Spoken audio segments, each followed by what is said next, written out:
Animal activists are outraged after Anson County euthanized a 4-month-old puppy after nipping one of its employees.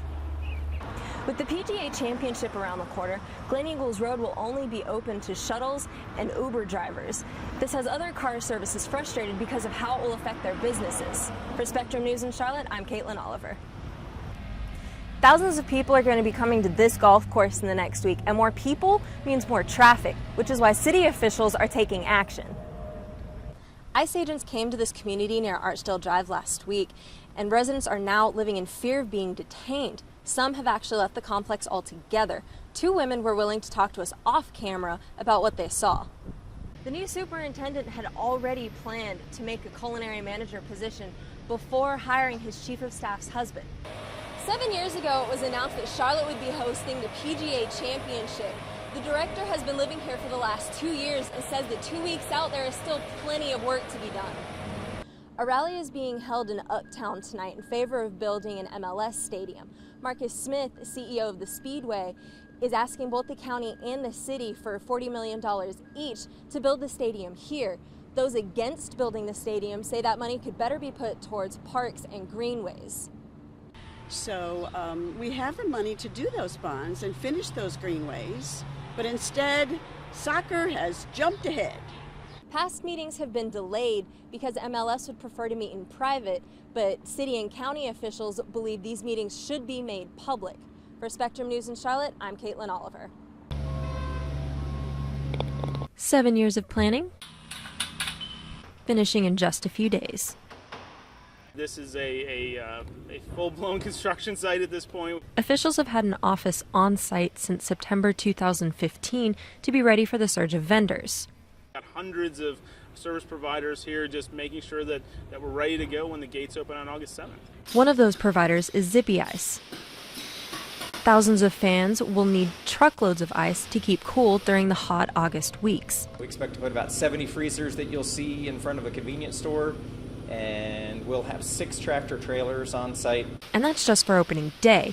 Mackey said last-minute preparations will be a 12-hour overnight frenzy to be ready. It's going to be a challenge. Getting through Quail Hollow in the middle of the night when it's dark, making sure that my guys are going to be safe, make sure that we can get in and out before play starts in the morning. No golf tournament is like another, and there may be surprises for both golfers and fans. You never know what kind of stories are going to develop over the course of the championship week.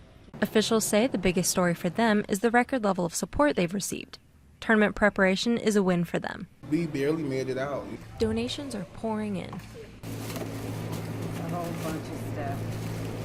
After a fire was intentionally set Sunday night, according to fire officials. Everybody get out the building! They've lost everything. Dozens are still staying at this temporary shelter. Folks are emotional. They want to go home. That's what I heard several of them say, I want to go home.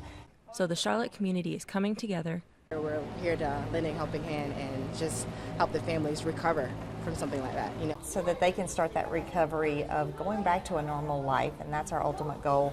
To help where they can. Okay, thank you. Let that incident turn into something positive by the outreach in the community to try to help those families, to let them know that they're not alone and that we will stay with them and help and support in any way that we can. Volunteers plan to sort the items Thursday and Friday before distributing them over the weekend. It's like the least we could do. You wish you could do more. For Spectrum News in Charlotte, Caitlin Oliver. These puppies have lost a sister. We weren't looking for a fight just to fight. We just were trying to keep her safe. Gretchen McCollum took in Shayla, a 4-month-old puppy, after the original owner gave her up.